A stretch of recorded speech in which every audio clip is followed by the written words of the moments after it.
श्रीमद् देवी भागवत पहला स्कंद। आज के इस वीडियो पार्ट में हम जानेंगे सूत जी और शौनक जी का संवाद। शौनक जी की प्रार्थना पर सूत जी के द्वारा पुराणों के नाम तथा उनकी श्लोका संख्याओं का कथन एवं उपपुराणों तथा 28 व्यासों के नाम एवं भगवती की महिमा। ओम सर्वचैतन्य रूपां तामद्यां विद्यां च धीमहि बुद्धिं या नः प्रचोदयात्। जो सर्वचेतन स्वरूपा आदि अंत से रहित एवं ब्रह्म विद्या स्वरूपिणी भगवती जगदम्बिका हैं, उनका हम ध्यान करते हैं, वे हमारी बुद्धि को तीक्ष्ण बनाने की कृपा करें। शौनक जी ने कहा, हे महाभाग सूत जी, आप महाभाग एवं पुरुष श्रेष्ठ हैं, क्योंकि आपने परम पावन पुराण संहिताओं का भली भांति अध्ययन कर लिया है। अनघ मुनिवर व्यास जी ने 18 पुराणों का प्रणयन किया और आप अध्ययन करते रहें। वे सभी पुराण बड़े ही अद्भुत हैं। मानद सत्यवती नंदन व्यास जी के मुखारबिंद से 5 लक्षणों एवं रहस्यों सहित उन संपूर्ण पुराणों को आप अच्छी प्रकार से जान गए हैं। आज हमारा पुण्य फल दानोन्मुख हो गया, जिससे आप इस पावन क्षेत्र में पधारें। मुनियों को विश्राम देने वाला यह क्षेत्र बड़ा ही उत्तम एवं कली के दोष से रहित है। सूत जी, यह मुनि मंडली पुण्यदायी पुराण संबंधी कथा सुनने के लिए उत्सुक है। आप सावधान होकर हमें सुनाने की कृपा करें। महाभाग, आप संपूर्ण शास्त्रों के वक्ता एवं त्रिविध ताप से रहित हैं। आपकी आयु कभी क्षीण ना हो। भगवन, आप वेद से संबंध रखने वाला पुराण कहने की कृपा कीजिए। सूत जी, जिन्हें कान हैं और जो सुनने के स्वाद से भी परिचित हैं, वे मनुष्य यदि पुराण नहीं सुनते हों तो वो हतभाग्य हैं। जिस प्रकार सड़ के स्वाद से जीभ तृप्त हो जाती है, वैसे ही विद्वान पुरुष के वचनों से कर्णेंद्रियों का महान आनंद होता है। यह सभी जानते हैं। सर्पों के कान नहीं होते, तब भी मधुर स्वरों को सुनकर वे अपनी शुद्धि बुद्धि खो बैठते हैं। फिर कान वाले मनुष्य यदि सद्वाणी नहीं सुनते तो उन्हें बहरा ही कहा जा सकता है। अतएव सौम, ये सभी विप्रगण कथा सुनने की अभिलाषा से सावधान होकर नैमिषारण्य क्षेत्र में बैठे हैं। कली के भय से इन्हें महान दुख हो रहा है। किसी प्रकार से समय को बीत जाता है। अज्ञानी जनों का समय विषय चिंतन में और विद्वानों का समय शास्त्रावलोकन में बीत जाता है। यह अनुभव सिद्ध बात है। अपने सिद्धांतों को परिपुष्ट करने वाले अनेक अद्भुत शास्त्र हैं। उनमें भांति भांति के सिद्धांतों का विवेचन किया गया है तथा उनकी पुष्टि में प्रबल प्रमाण दिए गए हैं। वेदांग को सात्विक, मीमांसा को राजस और न्याय को तामस शास्त्र कहा जाता है। सौम्य, वैसे ही आपके कहे हुए 5 लक्षण वाले पुराण भी सात्विक, राजस और तामस भेद से 3 प्रकार के हैं। आपके मुखारबिंद से निकल चुका है परम पावन देवी भागवत 5वां पुराण है। यह वेद के समान आदरणीय है। पुराण के सभी लक्षणों से यह ओतप्रोत है। उस समय इसका संक्षेपण में ही वर्णन किया गया था। इसके श्रवण से मुमुक्षुजन मुक्त हो जाते हैं। यह परम अद्भुत पुराण धर्म में रुचि उत्पन्न करने वाला एवं अभिलाषा पूर्ण करने वाला है। अब आप इस दिव्य एवं मंगलमय भगवत पुराण को विस्तार पूर्वक कहने की कृपा कीजिए। सभी ब्राह्मण बड़े आदर के साथ सुनने के लिए उत्सुक हैं। धर्मज्ञ आप व्यास जी के मुखारविंद से इस प्राचीन संहिता का भली भांति ज्ञान प्राप्त कर चुके हैं, क्योंकि उन गुरुदेव ने आपकी अटूट श्रद्धा को देखा और आप में सभी सद्गुण विद्यमान हैं। सर्वज्ञ आपके कहे हुए अन्य भी बहुत से पुराण हमने सुने हैं, किंतु उनमें सुनने से अब भी हमारी उसी प्रकार की तृप्ति नहीं हो रही, जैसे देवता अमृतपान से कभी भी अघाते नहीं। सूत जी, धिक्कार है इस अमृत को, जिसे पीने वाला कभी मुक्त नहीं हो सकता, किंतु धन्य है यह पुराण जो सुनने से ही मनुष्यों को मुक्त कर देता है। सूत जी, अमृतपान करने के लिए हमने हजारों यज्ञ किए, किंतु फिर भी हमें शांति न मिल सकी, क्योंकि यज्ञों का फल स्वर्ग है और स्वर्ग भोगने के पश्चात वहाँ से गिरना भी पड़ता है। इस प्रकार संसार चक्र में आने जाने की क्रिया सदा चलती रहती है। सर्वज्ञ सूत जी, इस त्रिगुणात्मक जगत में काल चक्र की प्रेरणा से सदा चक्कर काटने वाले मनुष्यों को ज्ञान हुए बिना मुक्ति मिलनी कभी संभव नहीं। अतएव आप परम पावन देवी भागवत को कहने की कृपा कीजिए। यह पुराण संपूर्ण रहस्यों से और रसों से परिपूर्ण, अत्यंत पवित्र, गोपनीय तथा मुक्तिकामी जनों को सदा अभिलाषित मुक्ति प्रदान करने वाला है। सूत जी कहते हैं, श्री देवी भागवत अत्यंत पवित्र एवं वेद प्रसिद्ध पुराण है। इसके संबंध में आप महानुभावों के प्रश्न करने से मैं धन्य, बड़भागी और परम पावन बन गया। अब मैं इसे कहता हूँ। यह पुराण संपूर्ण श्रुतियों के अर्थ से अनुमोदित, अखिल शास्त्रों का रहस्य एवं आगमों से अपना अनुपम स्थान रखने वाला है, जो योगियों को मुक्त प्रदान करने वाला एवं ब्रह्म आदि देवताओं द्वारा सुसेवित है, तथा प्रधान मुनिगण उत्तम स्तोत्रों के द्वारा जिनका सदा चिंतन किया करते हैं। भगवती जगदम्बिके का उन सुकोमल चरण कमलों को प्रणाम करके आज मैं विस्तार पूर्वक यह पुराण कहने के लिए प्रस्तुत हो रहा हूँ। द्विजवरों, यह रसों का भंडार है। इसमें जहाँ देखिए भगवती की भक्ति निहित है। अतएव भगवती के नाम से ही अर्थात श्रीमद् देवी भागवत नाम से यह पुराण प्रसिद्ध है। उपनिषदों में जो विद्या नाम से प्रसिद्ध है, आद्या, परा, सर्वज्ञा जिनके नामांतर हैं, जो संसार के आवागमीन रूपण बंधनों को काटने में कुशल हैं, सर्वतः जिनकी सत्ता बनी रहती है, दुष्ट जन जिन्हें किसी प्रकार भी नहीं जान सकते, तथा मुनियों के ध्यान करने पर जो स्वयं अपनी झांकी दिखाया करती हैं, वे भगवती जगदम्बिका इस कार्य में सफलता प्रदान करने की कृपा करें। जो अपनी त्रिगुणात्मिका शक्ति के द्वारा इस सत असत रूपा संपूर्ण जगत की रचना करके उसकी रक्षा करने में तत्पर हो जाती हैं, तथा प्रलय काल में सबका संहार करने के लिए स्वयं अकेले ही रमण करना जिनका स्वाभाविक गुण है, उन चराचर जगत की सृष्टि करने वाली भगवती जगदम्बिका का मैं मन से ध्यान करता हूँ। पौराणिकों के एवं वैदिकों का कथन है कि यह भली भांति विदित भी है कि ब्रह्मा जी इस अखिल जगत के सृष्टिकर्ता हैं। साथ ही वे यह भी कहते हैं कि ब्रह्मा जी का जन्म भगवान विष्णु के नाभि कमल से हुआ है।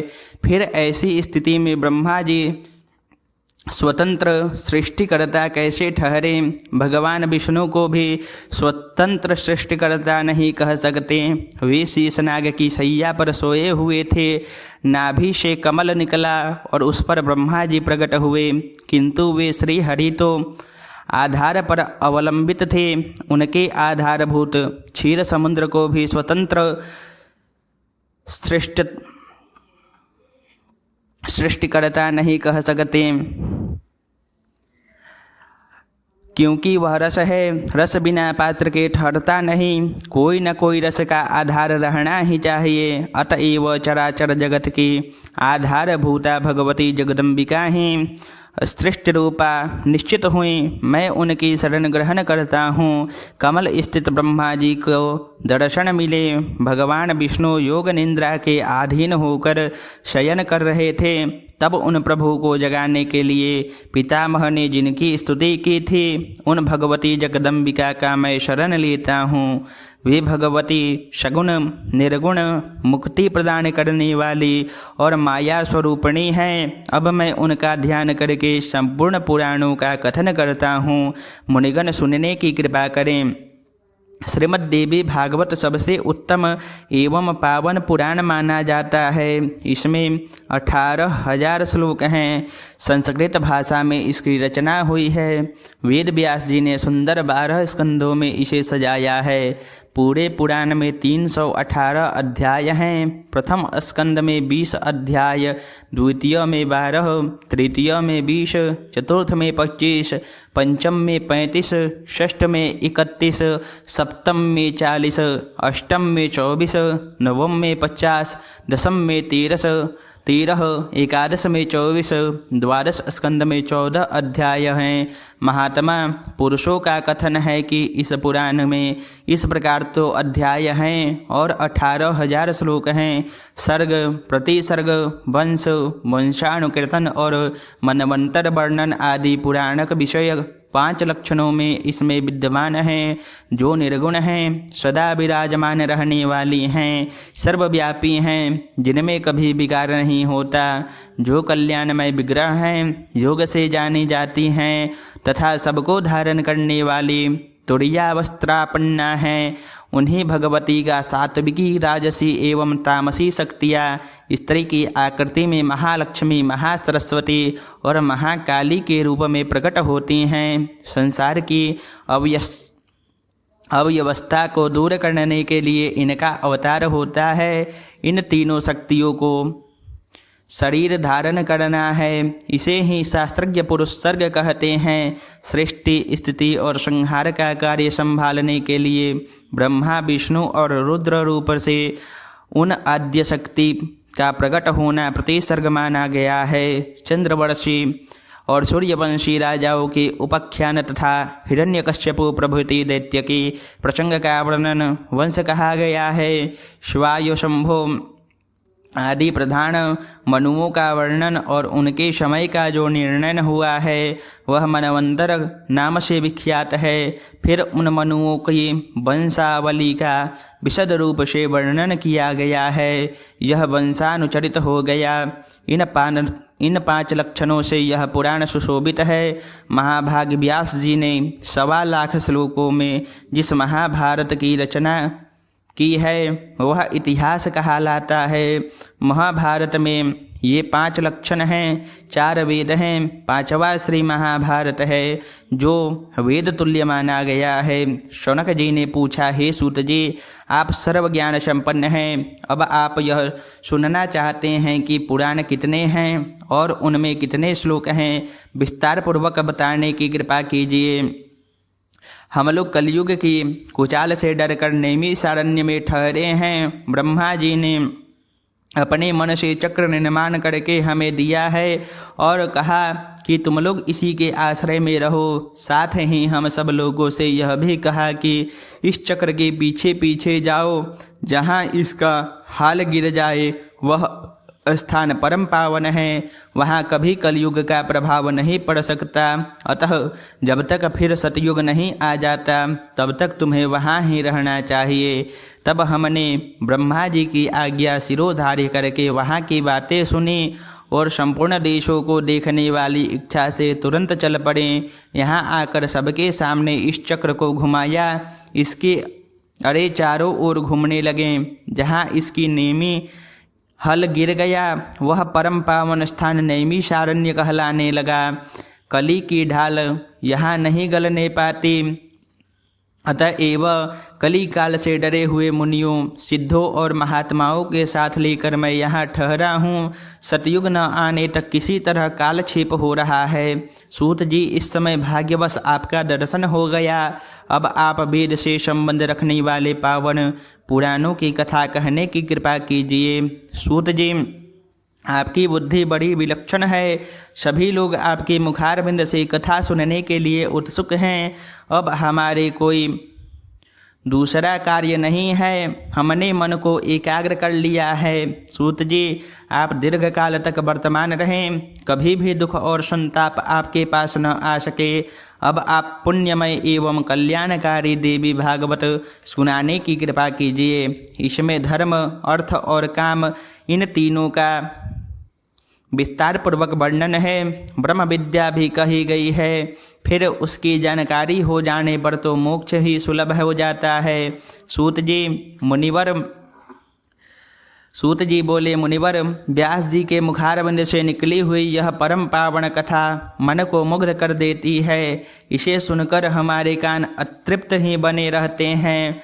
जिसमें सभी गुण हैं। संपूर्ण जगत को रचने वाली भगवती जगदम्बिका की नाट्य सरीखे सुनो, लीलाओं से जो ओतप्रोत है तथा जिसके प्रभाव से सारे पाप विलीन हो जाते हैं, उस परम पावन एवं अद्भुत तथा भगवती के नाम से शोभा पाने वाली श्रीमद् देवी भागवत नामक पुराण को प्रकट करने की कृपा कीजिए।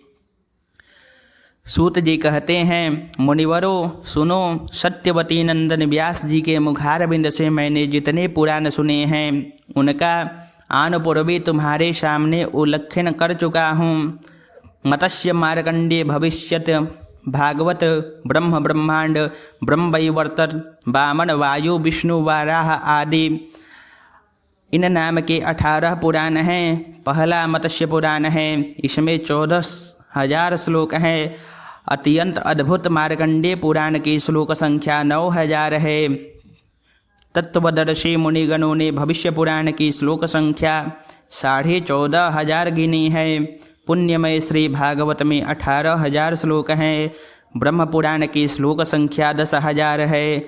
ब्रह्मांड पुराण में 12,100 श्लोक हैं।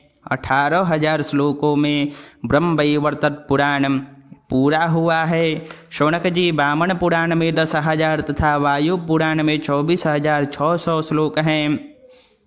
विष्णु पुराण और वाराह पुराण बड़े ही विचित्र ग्रंथ हैं। पहले की श्लोक संख्या 23,000 और दूसरे की 24,000 है। अग्नि पुराण में 16,000 श्लोक हैं। नारद पुराण 25,000 श्लोकों से संपन्न हुआ और पद्म पुराण का विशद दर्शन 55,000 श्लोकों में समाप्त हुआ है। लिंग पुराण में 11,000 श्लोक हैं। गरुड़ पुराण के वक्ता भगवान विष्णु हैं, उसकी श्लोक संख्या 19,000 है। कूर्म पुराण 17,000 श्लोक में कहे गए हैं। परम अद्भुत स्कंद पुराण श्लोक संख्या 81,000 है। निष्पाप मुनिवरों, इस प्रकार पुराणों और उनकी संख्याओं का विशद वर्णन मैं कर चुका। अब ऐसे ही उपपुराण भी अनाधिकारी माने जाते हैं, उनका भी कल्याण हो जाए, इसलिए पुराणों की रचना हुई है। मुनिवरों, इस समय 28वें द्वापर का 7वां मनवंतर बीत रहा है। इस मनवंतर के अधिष्ठाता वैवस्वत मनु हैं। सत्यवती नंदन व्यास जी मेरे गुरुदेव हैं। इनके समान धर्म का ज्ञान किसी को नहीं है। वे ही इस मनवंतर के वेद व्यास हैं। फिर 29वें मनवंतर में द्रोणी नामक व्यास होंगे। आज तक 27 व्यास हो चुके हैं। प्रत्येक युग में उनके द्वारा पुराण संहिता कही गई है। ऋषियों ने पूछा, महाभाग सूत जी, अब तक के द्वापर युग में पुराणों की रचना करने वाले जो व्यासदेव हो चुके हैं उनका परिचय बताने की कृपा करें। सूत जी कहते हैं, प्रथम द्वापर में वेद का विभाग स्वयं ब्रह्मा जी ने किया, अतः उस युग के व्यास ब्रह्मा जी हुए। दूसरे द्वापर में प्रजापति ने व्यास का कार्य संपन्न किया। तीसरे में उषणा, चौथे में बृहस्पति, 5वें में सविता और 6ठे में मृत्युदेव व्यास की गद्दी पर थे। 7वें द्वापर में मघवाणे, 8वें में वशिष्ठ ने, 9वें में सारस्वत ने, 10वें में त्रिधमा ने, 11वें में त्रिविष्णे, 12वें में भारद्वाज ने, 13वें में अंतरिक्ष ने, 14वें में धर्म ने, 15वें में त्रयारुण ने, 16वें में धनंजय ने, 17वें में मेधाति ने, 18वें में व्रती ने, 19वें में अत्रि ने, 20वें में गौतम ने, 21वें में हरियात्मा उत्तम ने व्यास का कार्य संपादन किया। वाजस्त्रवावेन, आमुष्यावण, सोम, तृणबिंदु, भार्गव, शक्ति, जातकर्ण और कृष्णद्वैपायन भी व्यास में परिगणित हैं। वे ही 28 व्यास हैं। मैंने जिनके नाम सुने थे उन्हें गिना दिया। इन कृष्णद्वैपायन व्यास जी के मुखारविंद से श्रीमद् देवी भागवत सुनाने का अवसर मुझे मिल चुका है। यह पुराण बड़ा ही पवित्र एवं संपूर्ण दुखों का नाश करने वाला है। इसके प्रभाव से मनोरथ पूर्ण होते हैं और मुक्ति भी सुलभ हो जाती है। इसके सभी विषय वेद के अभिप्राय से युक्त हैं। संपूर्ण वेदों का सारभूत यह पुराण मुक्तिकामी जनों को सदा प्रिय है। इस पुराण की रचना करने के पश्चात व्यास जी ने सर्वप्रथम अपने आयोजन एवं विरक्त पुत्र महाभाग सुखदेव जी को अधिकारी समझकर उन्हें ही सुनाया। मुनिवरों, मैं भी वहीं था। वेद व्यास जी प्रवचन कर रहे थे। इसी से यथार्थ बातें मैंने भी सुन ली। गुरुदेव बड़े कृपालु थे। उन्हीं की कृपा से यह अत्यंत गुप्त पुराण प्रकट हुआ है। व्यास नंदन सुखदेव जी की बुद्धि बड़ी विलक्षण थे। उनके पूछने पर इस गुप्त पुराण की सभी बातें व्यास जी व्यक्त किया करते थे। वहाँ रहने के कारण इस पुराण की अमित महिमा का मैं भी जानकार हो गया। मुनिवरों, श्रीमद् देवी भागवत स्वर्गीय कल्प वृक्ष का सुंदर पका हुआ फल है। इस संसार रूपी समुद्र के अथाह जल को पार करने की इच्छा रखने वाले सुखदेव जी इस फल को आदरपूर्वक चखने वाले पक्षी हैं। उन्होंने इस विविध कथा रूपी अमृत को अपने कान रूपी पुटकों में भर भर कर खूब पान किया। जगत में कौन ऐसा पुरुष है जो इस अद्भुत कथा को सुनकर कली के भय से मुक्त ना हो जाए। जो पापी वैदिक धर्मों से विमुख एवं अपने चरित्र भ्रष्ट है, उसे भी यदि जिस प्रकार की श्रीमद् देवी भगवत सुनाने की अवसर मिल जाए तो संसार के विविध भागों को भोग कर अंत में भगवती के उस नित्य परम धाम में वह चला जाता है जहाँ योगी लोग जाया करते हैं, जो निर्गुण स्वरूपा हैं, जो संत जनों को प्रेम पात्री एवं ध्यान में दर्शन देने वाली हैं। वे विद्यामयी भगवती जगदम्बिका उस बड़भागी पुरुष के हृदय रूपी गुफा में निवास कर लेती हैं, जो निरंतर इस देवी भगवत की कथा सुनने में तत्पर रहता है। संसार रूपी अगाध समुद्र को पार करने के लिए यह सर्वांगपूर्ण मानव देह सुंदर जहाज है। जिसे ऐसा शरीर मिल गया और कथावाचक की भी कमी न रही, तब भी जो मूर्ख इस कल्याणमय देवी भागवत को नहीं सुन पाता, निश्चित ही वह अनंत भाग्यहीन है। जिसे विचारशील मानव तन मिल गया, दोनों कान विद्यमान हैं, तब भी सभी मनोरथ पूर्ण करने वाले रस के भंडार एवं परम पावन इस भागवत पुराण को न सुनकर जो प्रेम पूर्वक पर निंदा एवं पर चर्चा सुनने में मस्त रहता है, वह मूर्ख मृत्यु को ही क्यों न प्राप्त कर जाता। उसके जीवन से लाभ ही क्या है। इससे आगे की कथा हम अगली पार्ट में सुनेंगे। तब तक के लिए बने रहें। वीडियो को लाइक करें, शेयर करें, कमेंट करें और हमारे चैनल को सब्सक्राइब करें, पेज को फॉलो करें। धन्यवाद।